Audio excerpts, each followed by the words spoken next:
G'day guys and gal, and I'm going to be showing you today how to become a successful COVID-19 strain virus.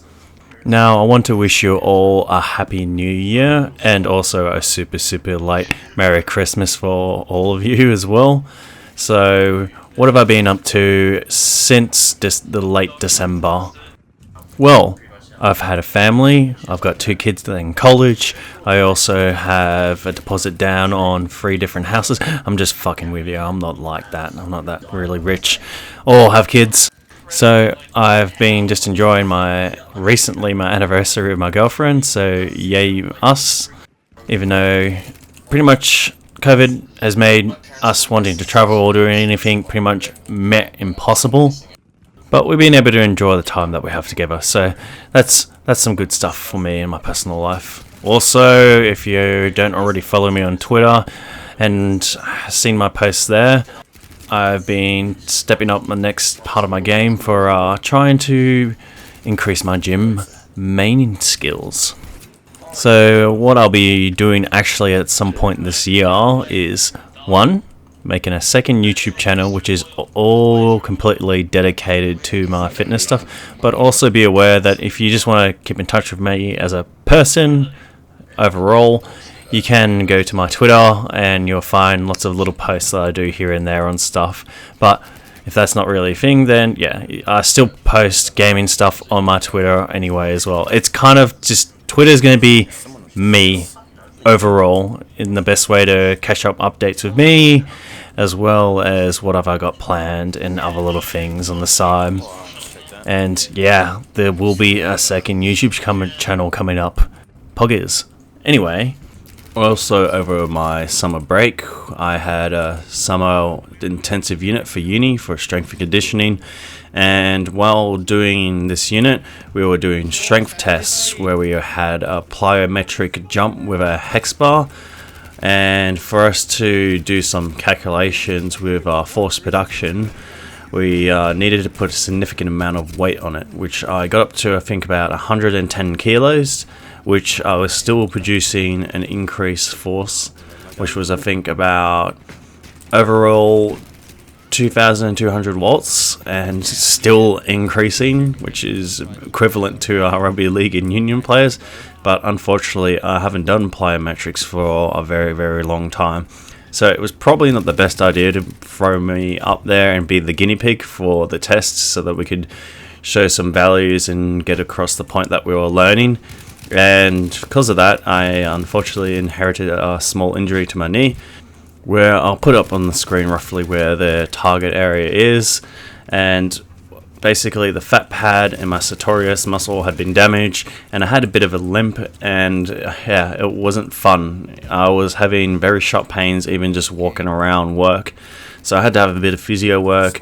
My leg's fine now, although I do find running a little bit discomforting, but I can put full load on my knee again, and I can actually start lifting weights again. So that's awesome, going into the new year, having that quickly fixed up. Also, I'm about a week into my new psoriasis treatment, which, if you guys don't know what that is, it's an autoimmune thing which causes my skin to kind of scale up and can burst and break, and it can be very painful as well. It covered almost 70 to 80% of my body at its worst, and as of right now, it's very rapidly disappearing. So I don't know if I will actually show a before and after photo, because it does cover some of my nether regions, so my glutes and my backside of my legs and all that. But it depends. Who knows if I'll actually post something like that, because it was very embarrassing, but also at the same time, I'm not the only person that's gone through this condition, so maybe it might be a bit inspiration for other people. So I'll decide if I will do that later, or just cover up and paint over the top of those parts and just kind of try and highlight exactly how bad it actually was. But it was to the point where even me using my mouse pad and moving my arm across it caused friction on my arm where the psoriasis was, and it flared up even more, and it was just very painful, and it was just a constant discomfort all the time. It wasn't crippling pain, but it was just constantly uncomfortable pain, and it kind of just drove a lot of energy out of me. It made me very anxious. It was just overall just discomfort 24/7. And now that with this treatment, it's absolutely amazing. I'm basically using a spray cream as well as a oral drug called Otezla, and it's absolutely doing wonders for me right now. So I could not be more grateful. Also, while I've been in my downtime, I've been taking a break from 2042, so I was barely really checking too much in with the game, but I've got plenty of screenshots that I'll just go through, and maybe some of the things that I've seen, my thoughts on them, or if I agree or disagree, etc. But long story short, if you want to find out really right now what I think of Battlefield 2042, it's still a 5 out of 10 for me, Chief. But if we were to cover a recent tweet that had been put out and some gossip that's been going on in the Twitter sphere, there was a comment about EA making a comment of that Battlefield only makes up 10% of their profit profile, which, when you think about it, is really not much at all. But it leads me to beg the differ of this kind of question. I would reply back to that. Most people are actually focusing on, oh, we want to know how many copies are sold, blah, blah, blah, so we can, rub a bit more salt into the wound. It's kind of ironic with DICE, not wanting to post statistics at all, etc. with DICE as well, thinking it's toxic. Data is the truth, it shows relevance, and you can't lie. So it's scientific, in my opinion. So holding that back is you trying to protect yourself of what the cold hard facts are. But one of the most cold hard facts that people may have not overlooked here, if Battlefield only makes up 10% of their profile, why did they need to rush and make the game and make it come out as early as it needed when the game was clearly not ready to be published? If it only makes up 10% of their profile and profits, does it really matter when and where it comes out? It's so stupid. Like, for a company that's meant to be making money, it makes no sense that if it only makes up 10% of their profile, why would they rush the game to be put out?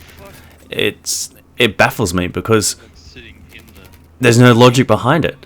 If it only makes up 10% of your profits and it's not going to cause you any damage when you have to report what your financials are for the year or etc. or how things are going, and you need to rush out a product in time, if you follow the research, first impressions do matter.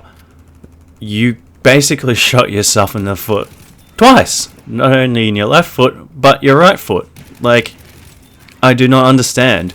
If your goal was to make more profit from a game that was only worth 10% of your profile, would it not make more sense to listen to DICE or the community when they said this game isn't ready, keep it at bay, and actually keep making it to the point where it's acceptable for launch? Then why rush it out? Clearly, the people that are in charge don't understand, short-term pain for long-term success, and they were going for short-term profit rather than making more money in the long run. So they basically just threw all that money away, as well as a franchise. It really frustrates me, and that's all I'm going to talk about for now, because at this point in time, I'd rather go into a more detailed video in regards to some of the things I think need to be fixed and all the other drama that's gone along the way, but to keep up with really relevant comments that are circulating around. So let's wrap this up with a singular quote. If a game is only worth 10% of your overall profit and has a massive hype leading into its release, and early feedback from not only the beta but the people that have been invited to the EA Creator Event Network saying that the game needs more work, and also the studio is saying that the game needs more time. Why would you force a product out and ruin the first impression on your clientele you're marketing to, knowing that first impressions matter? Makes no sense to me and shows incompetence. So, yeah. Anyway, some other things that I've been enjoying myself in my downtime is I've almost finished uni. I've got about 60 hours left on my work experience that I've got to tick off, which I'm going to try and spice it up a little. So I've gone down the medical side for about 80 hours. Now I want to spend the next 60 hours working with semi-professional and elite athletes. I'll be doing that at possibly 2 different clubs. One has actually replied. The second I've only just reached out to see what is the go with that. And finally get that ticked off and get those hours done so that I have another unit completely finished and have only 2 left, and I am a free man from my own sports science degree. I am also waiting on a reply from the Black Dog Institute, which actually has their own exercise physiology clinic, which, if you already know about me, I care a lot about mental health. If they get back to me, I might be able to do half the hours there, so I just split them up.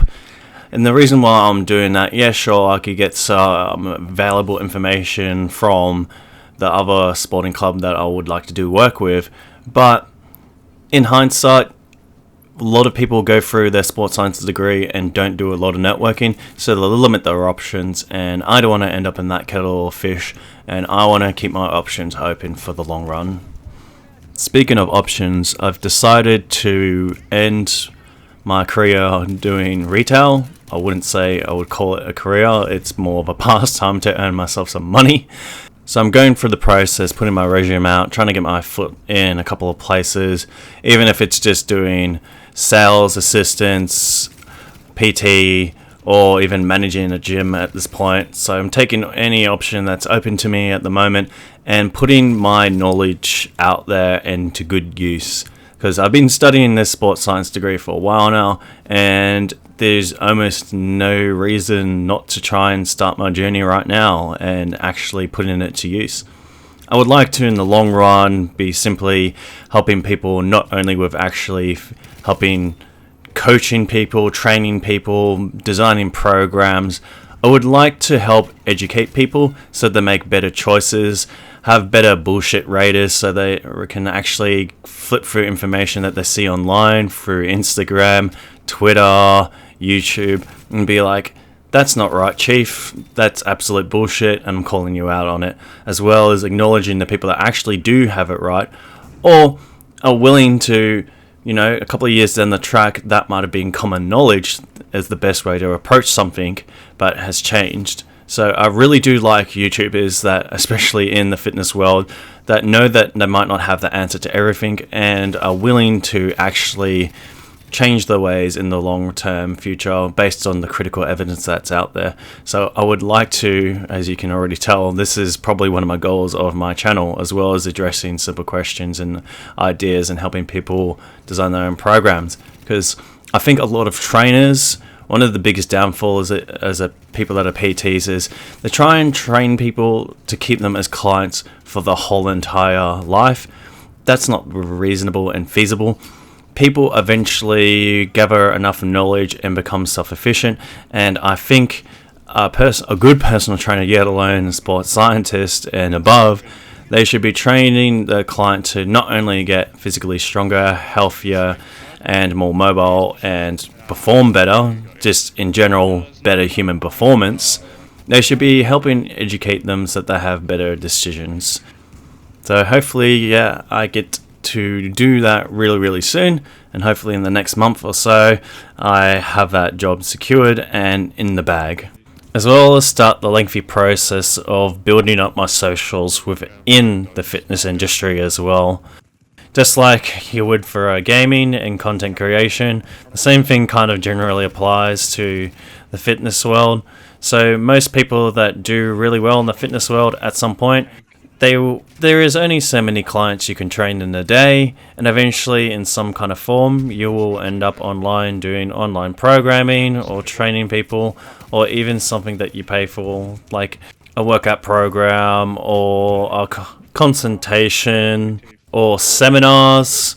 And long term, I know in probably 10 years time, I would like to be in some form educating people so that they'll be making better decisions, be more well informed, be able to pick out of all the content creators and information out there, what's fact, what's fiction, and know where to spend their money if they actually want to get some training done, or if they want to invest in certain equipment or nutritional stuff. Like, I'm basically just repeating myself here. That's what I want. Educate people, empower people, and have a brighter future. As you're already aware, or if you're already new here, I normally like to do free flow videos and saving my more rounded scripted videos to particular topics. So like for example, if I am covering a certain map and I want to do like a guide to play a certain map or particular vehicle, or I have an objective in mind that I want to, that's when I start to write down a script for the video and really go into lots of detail about it. So do forgive me if I'm a little bit more loose and structured with this one. I just want to give a chance for myself to get back into the content creation mood and raise my standards back up to par again of what I expect of myself, yet alone what you guys expect of me. Speaking of things in the future, I want to cover something that happened about a couple of months ago while playing with Silk on stream. A very generous person, I won't quote exactly the name or who it was and the exact number that they gave, but it was definitely in the 4 figures, and his simple request was for me to start streaming. Before anyone starts doing anything crazy again, please do not throw insane amounts of money at me like this for a simple request. But yes, I will start streaming Battlefield. One of the reasons why I wanted to give it a go is kind of step myself out of my comfort zone, because my history in regards to streaming is a little bit more shaky than other people. For example, Silk had a very fantastic time getting himself onto the scene, using his YouTube to help launch himself onto Twitch. I've been around in the Battlefield community for a long time, and I definitely will say this community is a little bit more enthusiastic with being stream sniping. And I remember, I don't want to bring up particular names or who or where, but it was in the NA community a while ago. I remember a while back when I think it was Battlefield 1 or maybe Battlefield 5 was about to drop, and Shroud and Dr. Disrespect decided to play Battlefield 4 and give it a go. And I was in the Discord when a whole bunch of people realized that they were doing that.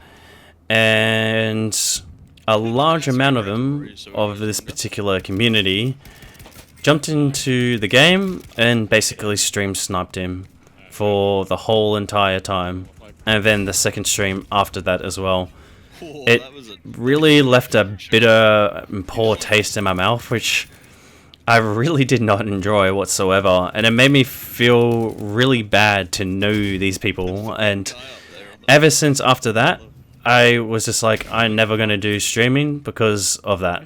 It's something I really frown upon and I do not approve, and I don't want that to happen to me personally. But yet again, stream snapping happens in every game. It doesn't matter how famous you are, and most of the time they're just there for the reaction. So it just happens. So there's no point to get upset about it. And yeah, I think personally I will definitely enjoy streaming if it's not just only for Battlefield. So yes, I will stream 2042, but don't be surprised if every once in a while I play some different games out there. If you guys know anything about me, which I don't think I've actually covered too much about what other games I'm really into besides Battlefield, Back in the day, I used to play Unreal Tournament 2004. Yep, I'm a little bit that old. As well as Quake 3 Arena. Oh boy, those were the days. And I also did enjoy myself some good RTS games. So all the Dawn of War games were a big fan of. StarCraft 2. Also, I was a big fan of the Homeworld games and Stellaris. Those two are more like real-time space strategy games. And I believe Homeworld 3 is coming out at the end of this year, so that's a game I definitely want to give it a go. So it's not an FPS game, but it's different, and I like it. So yeah, I would not mind playing that, streaming that, or even uploading videos on that when that actually comes out, as well as Stellaris. But oh boy, Stellaris has a bit of a learning curve, and every time I come back to play the game, they've almost reinvented the wheel, but in an actual good way. So, dice take notes, maybe?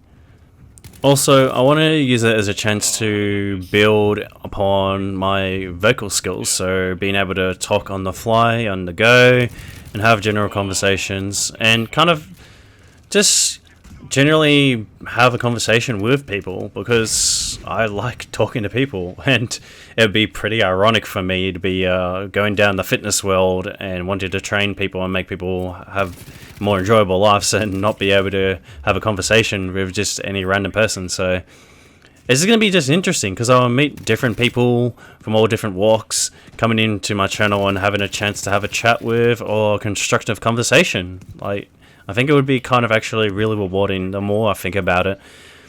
And also, it probably haven't already noticed as well, I do judge my own gameplay a little bit harshly. So maybe I shouldn't be so harsh on myself and realize that, you know, even if I am not God's gift to Earth, some people are going to enjoy my gameplay, and I'm up there with more than just the average player. So who knows who's actually going to enjoy me for what I am. Also, there is no secret that 2042 is not going to get much new content until June, July. So there's going to be a bit of a rough and dry spot as well. So I'm definitely going to take the chance with my content to clear out old footage from my hard drive, because a lot of people are actually still playing Battlefield 5, in fact more than 2042.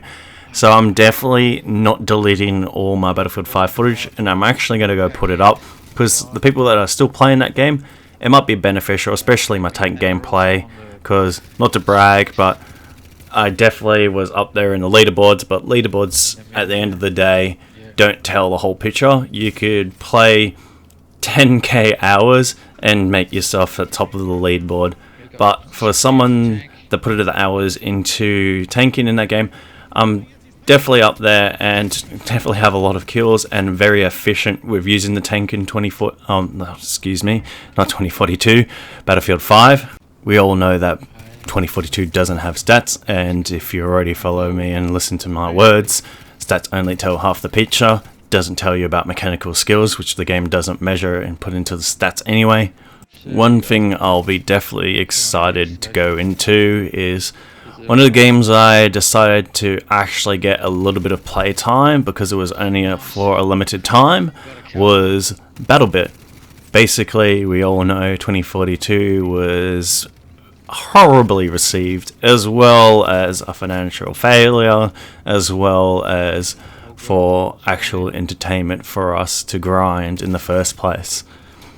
BattleBit has capitalized, so we did have a game called Clownfield, but there's a game that's been out for a while now and been working hard. Apparently only has 3 devs working on the game, and I am actually impressed for the amount of effort and work they put into the game. For only 3 devs, I'm very impressed with how the game is running. Unfortunately, they only have servers in Europe, America, Asia, and that's about it. Unfortunately, OCE doesn't have any servers, so that kind of sucks. Hopefully with enough peer pressure they might actually do that, but I'm sure when the game actually fully releases they won't forget about us. But at this point in time, I generally will be getting 90 ping to the region. Unfortunately, that's not a consistent thing. I don't think the devs from that area realize that depending on fluctuation and the route that the server or the connection that we get to the server, it can sometimes be 90 ping or it can be 250. So it really is annoying and frustrating. So when you type into Google and say what the actual ping is between these two countries, it's not completely fully accurate sometimes, and that's what happens. We get just different pathways sometimes to those servers, and it can be really frustrating. And through the experimenting that I've done so far, if you try and use a VPN and connect to that game, it just doesn't let you. So I can't actually navigate around that issue when that actually does happen, so that kind of sucks. Also, I did manage to stalk around to see that they will be actually adding more new things to the game. So guns, maps, vehicles, and they're actually going to introduce choppers at some point as well, and probably aircraft as well, because we can tell they're basically trying to take up the market and take advantage of the situation that 2042 is in, and I don't blame them. Like, if there is ever a chance for you to release a game that's somewhat similar to Battlefield, this is a chance right now while they have fumbled the ball. So I hope they do well, because it would be nice to have some healthy competition. And if anything shows in history, once something actually catches up to you and makes you actually try harder, and so you don't take your audience for granted, I think it's only going to be good for a competition to keep Battlefield in line and no longer having an identity crisis, as well as another game actually trying to take the torch and lead by example. Another game I would like to suss out a little bit as well is World War 3. I've had a couple of my mates say it's worthwhile giving it a go now that it's in its final release state, apparently. So that was another game back when I think it was at Battlefield 1. Oh, I'm getting lost for time here.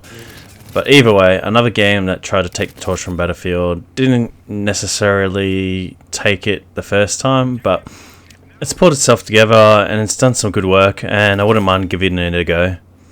Anyway, this video went for a lot longer than I expected, so I hope that was a nice little life update for you, and I'll be getting back into the content creation for you guys. So, see you soon. Peace.